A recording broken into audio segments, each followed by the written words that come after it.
In today's episode, we'll break down two important stories.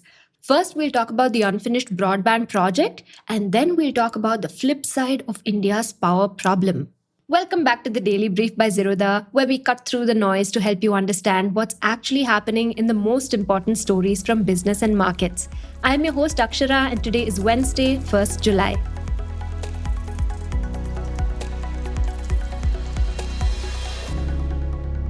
Coming to the first story.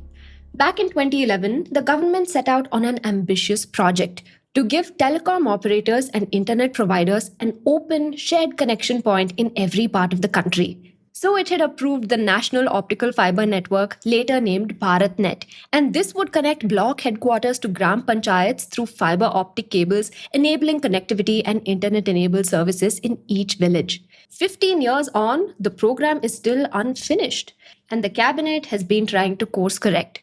So in 2022, it approved a merger of BBNL, the company built specifically to run BharatNet, into BSNL, the state-owned telecom operator.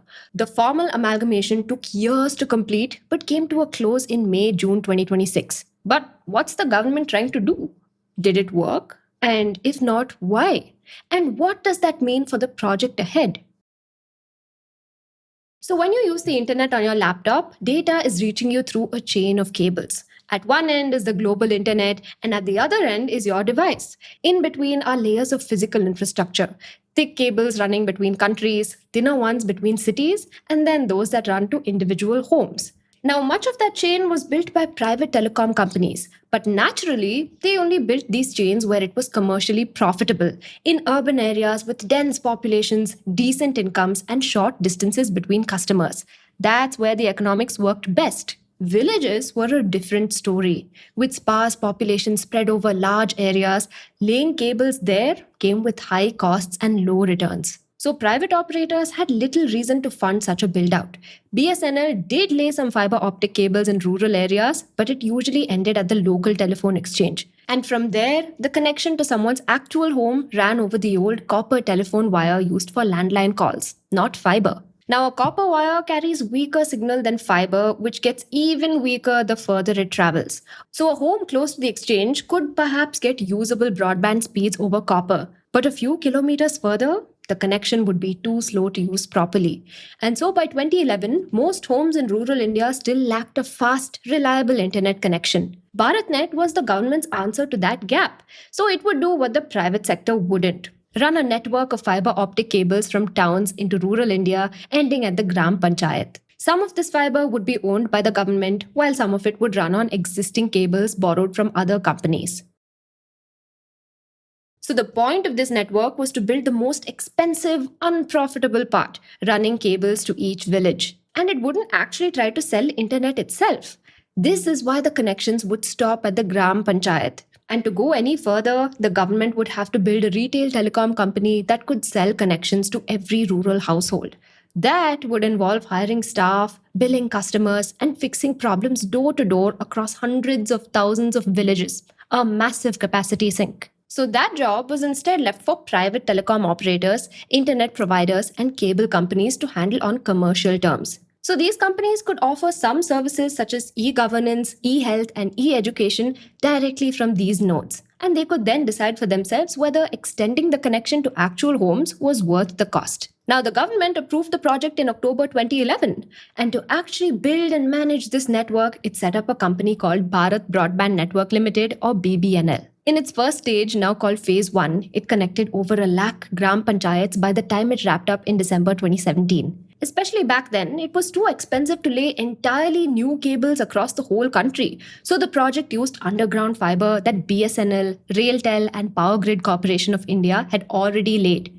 And each of those cables was a bundle of dozens of individual glass strands inside one protective sheath, and BharatNet was allocated a few dedicated strands within them. The host, meanwhile, continued using the remaining strands for their own services, and new fibers were largely laid where existing cables did not reach a gram panchayat all the way. Now, in 2017, it began a second stage, Phase 2.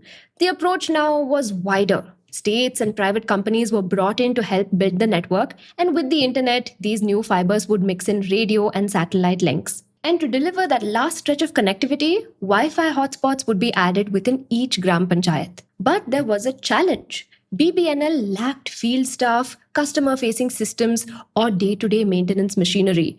It lacked the ability to keep a live network running. And this is why the cabinet approved merging BBNL into BSNL in 2022. Now, none of this came cheap. Not the cable, not the merger, and not the years of delay. The money came from a government pool called the Digital Bharat Nidhi, earlier known as the Universal Service Obligation Fund. And the money for this fund comes from the telecom industry. So service providers contribute a universal access levy equal to 5% of their adjusted gross revenue into this fund. And in a way, this is money made from profitable urban markets redistributed to rural networks that would otherwise never get built. As of March 31st, 2026, the fund had collected over rupees 2 lakh crore, of which over rupees 48,000 crore had been disbursed under the BharatNet program. In return, BharatNet earns some money and it leases out spare capacity to telecom companies. So a company might, for instance, use BharatNet's rural fiber to connect its mobile towers in remote areas instead of building its own cables. But those lease revenues amount to about rupees 20 crore a year, a fraction of what was spent on the network. It is, in fact, deliberately cheap. So BharatNet is publicly funded and is designed not to recover its costs. But unfortunately, this means it lacks the direct customer feedback loop that forces a private broadband company to fix service quality. Now, a private company losing customers has to respond by cutting prices or improving service. BharatNet has no equivalent pressure. So the only thing moving it forward then is policy. And there's no market pressure bringing automatic improvements. That lack of pressure is visible in how its last mile problem played out. Now, the BharatNet plan rested on a fatal flaw. It assumed that once it would get fibers to Gram Panchayats, private operators and local entrepreneurs would race to extend it further into homes. But very few did. Connecting individual homes to Gram Panchayats is commercially unattractive for the same reasons the private sector avoided rural areas in the first place. Their populations are sparse, incomes are low, and the cost of laying the final stretch of cable to each household is too high for households to pay for. Private operators were uninterested, and often, once the fiber arrived at the panchayat, it effectively stopped there. This is why Wi-Fi hotspots were brought into phase 2. So if private operators wouldn't run cables into homes, at least a public hotspot somewhere in the village would give people a way to access the internet. And the government installed 1.04 lakh of these across rural India. But this was easier said than done. Running a Wi-Fi hotspot takes more than just installing a router. It needs a stable power supply, someone available to fix it when it breaks, and a login system simple enough for first-time internet users to manage. Of more than a lakh installed hotspots, by September 2025, less than 800 were working. But that said, there were some places where BharatNet's fiber actually reached homes and offices. There, telecom operators and local entrepreneurs actually extended wires to homes, signing customers up. But not as many as one would have hoped. By March 2026, against a target of 18 lakh, just over 13 lakh of these connections were built. And that wasn't the worst of it.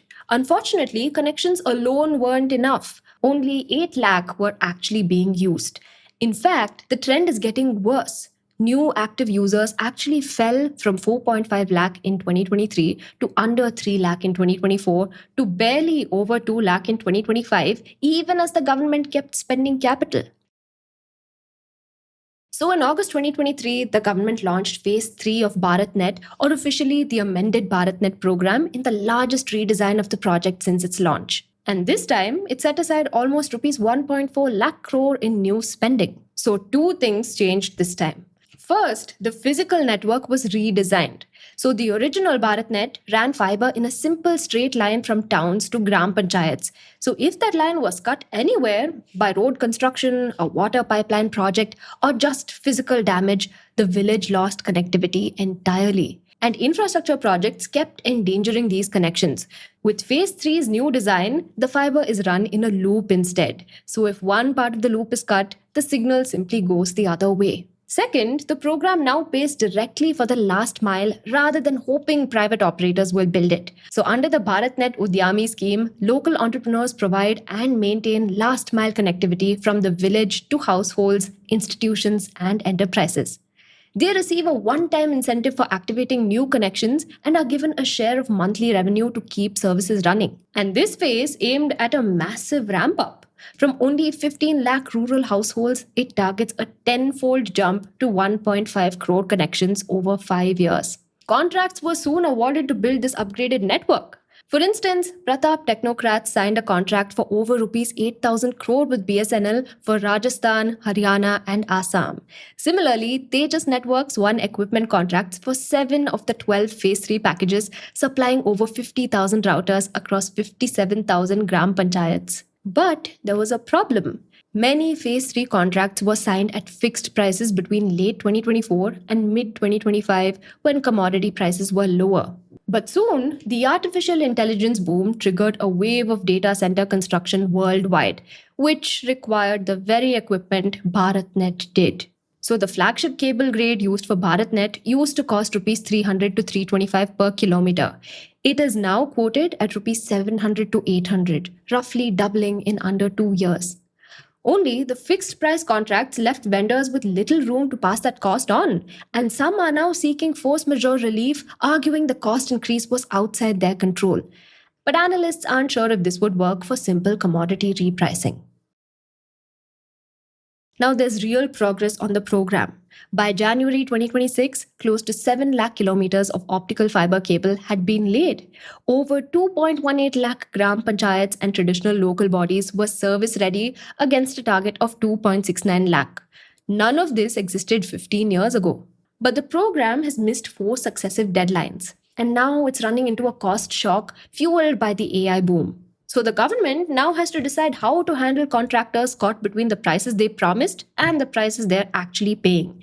If the government tries holding contractors to the original contract terms, companies could slow work down or simply walk away. Now, offering cost relief keeps construction moving but sets a bad precedent that fixed price government contracts can be renegotiated as soon as prices move. So there are real innovations there. The Udyami model ties local people's income directly to the success of the program, which is a real stab at solving the last mile problem. But is that enough for 1.5 crore new connections? That's still an open question. If you prefer reading the daily brief instead of watching the video, check out the link to the newsletter in the description. Coming to the second story. Every evening when the sun goes down, discoms slam into the hardest part of the day. The solar panels generating cheap electricity all afternoon disappear, and at that very time, demand for electricity spikes. The discom has to buy power on the short-term market at the very moment every other discom is short. Prices become brutal. Roughly 70% of the moments when exchange prices for power hit their ceiling last year fell in this 6 to 11 p.m. window, just a few hours after power was practically free. So we usually treat this as a problem of supply. The grid is short in the evening, so we build things that can fill the gap, like big batteries that store the afternoon surplus solar for the night or more transmission lines to move it around. All of that is necessary. But there's a second way to look at the problem. Instead of bending supply to match demand, could we nudge demand to move away from the stressed, expensive evening toward the cheap, sunny afternoon? Could demand actually be flexible rather than set in stone? A recent report from the Council on Energy, Environment and Water argues that for the first time, India is actually in a position to do this. For as long as power grids have existed, they've run on a basic heuristic. Demand does whatever it wants, while supply scrambles to keep up. The consumer is treated as passive. Their meter generates a monthly bill, but beyond that, they do whatever they want. Now, demand flexibility flips that. The question stops being, how do we match the incoming demand, and becomes, can we change when demand comes up? For instance, if you charge an electric car at noon instead of 8 at night, you use the exact same electricity, but it costs the system far less. Now, to be clear, this isn't about reducing demand during peak hours. It's about rearranging it. And there are times when the grid is drowning in cheap midday solar and would love consumers to use more, lest it be wasted or curtailed. In fact, between May and December last year, India let 2.3 terawatt hours of solar electricity waste away. This is why we need the flexibility to push demand down, up, or sideways through the day, depending on what the grid needs. And the piece of the puzzle that gets us there is DER, or distributed energy resources. So, a DER is anything sitting on the consumer side of the meter that can change its behavior for the grid. And it could be anything from an AC to an EV charger to a factory line, as long as it can shift when it draws power. So, one of the biggest levers for India is the air conditioner. In Delhi, for instance, nearly 40% of the evening peak comes from residential ACs alone, and it doesn't make sense to switch a city's AC off. But you could nudge a compressor to ease off for 15 minutes or let the temperature drift from 24 to 26 degrees. Do that across a few 100,000 homes at once, and you've shaved hundreds of megawatts off the peak without any new infrastructure.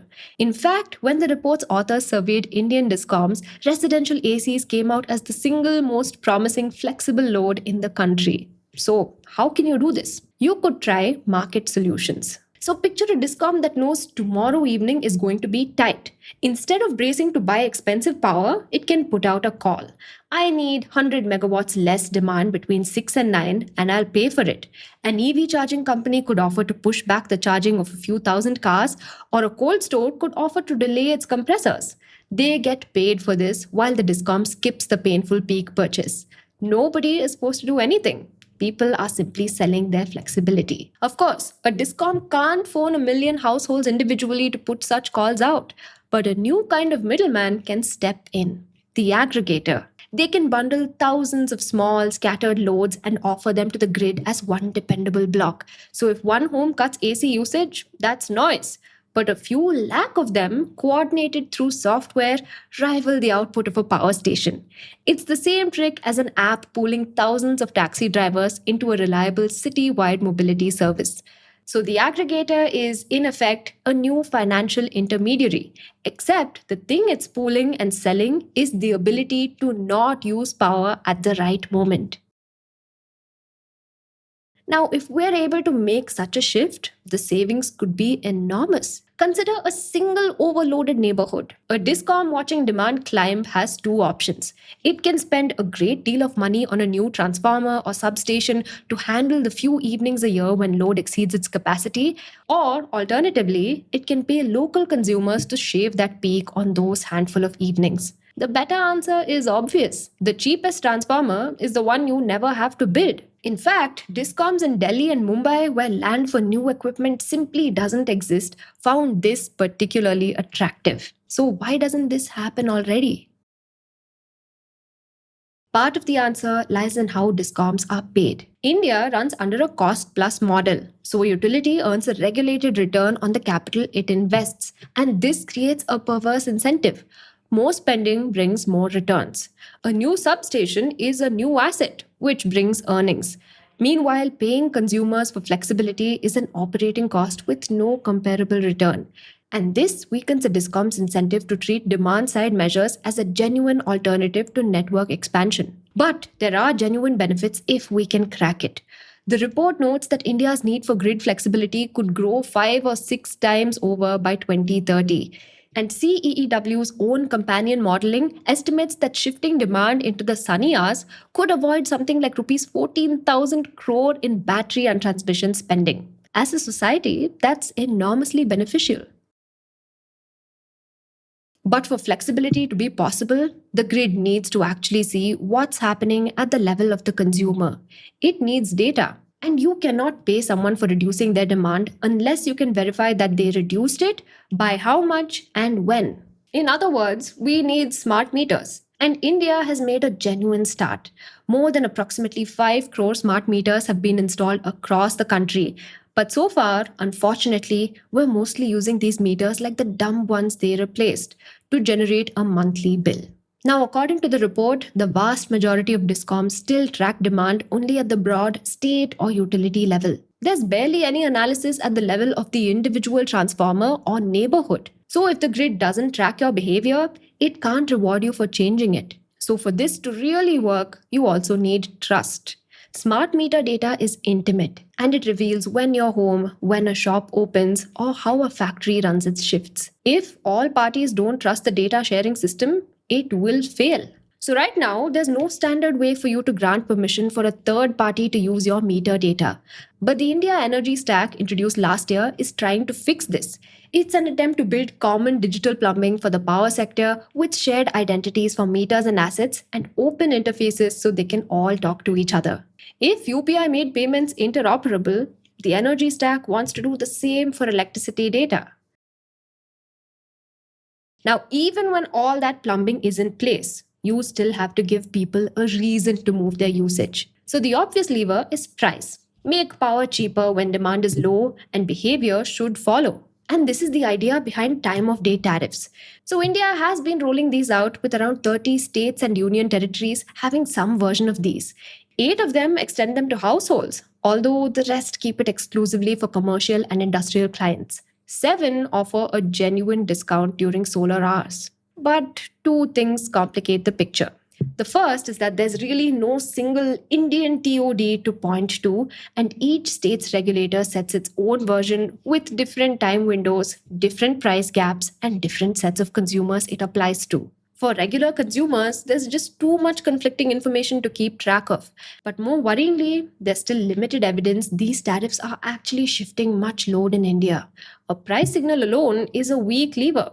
People forget or find it inconvenient or simply don't watch prices that closely. And so there are 3 ways to manage this issue. The first is behavioral. You get a message asking you to cut back on power usage and decide whether to bother. And this appears can't be relied on. But there are ways that don't rely on your proactiveness.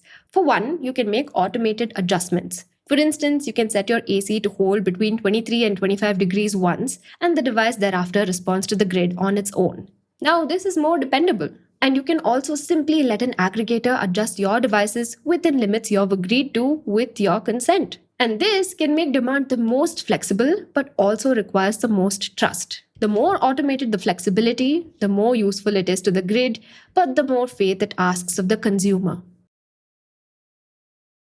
So, India has run at least 11 documented flexibility pilots since 2012. Tata Power in Mumbai, automated demand response in Delhi, and others. They usually tend to stay exactly that small, isolated experiments that never grow up, and the lessons rarely add up into something a regulator can build on. But lately, there is some serious momentum. Consider Maharashtra. Its regulator made flexibility a core obligation for discoms rather than an optional side project. They have to source 1.5% of their peak demand from flexibility this year, rising to 3.5% by 2030. If this is not achieved, then there will be real penalties and equivalent rewards for meeting it. So, incentives like this could finally force a utility to go figure out the technology and the procurement. Now, today, markets pay for exactly one thing: producing power. The report argues that they should also pay for not consuming it when the grid is stretched and consuming more when clean power is going spare, essentially rewarding people for shifting the timing of demand. This is fundamentally a new economic model for electricity. Now, coming to the tidbits. Adani Ports has agreed to sell a 49% stake in Virinjam Port to Terminal Investment Limited, or TIL, the port arm of MSC Group, for $1.4 billion. The partnership is expected to boost cargo volumes, accelerate the port's expansion, and strengthen Virinjam's position as a major transshipment hub. Coming to the next tidbit. The Union Cabinet has approved a fresh Rs 30,000 crore capital infusion into the National Investment and Infrastructure Fund, or NIIF, doubling the government's total commitment to Rs 60,000 crore. The additional capital will support infrastructure, climate, private markets, and growth equity investments. Coming to the final tidbit. India's industrial output rose 5.1% year-on-year in May, up from 4.9% in April, driven by stronger manufacturing and electricity generation. Manufacturing grew 5.5%, while electricity and gas supply surged 9.9%, offsetting a decline in mining output. That's all the news I have for you. Thank you so much for watching, and see you in the next one. Disclaimer: this content is for informational purposes only. None of the stocks, brands, or products mentioned are recommendations or endorsements.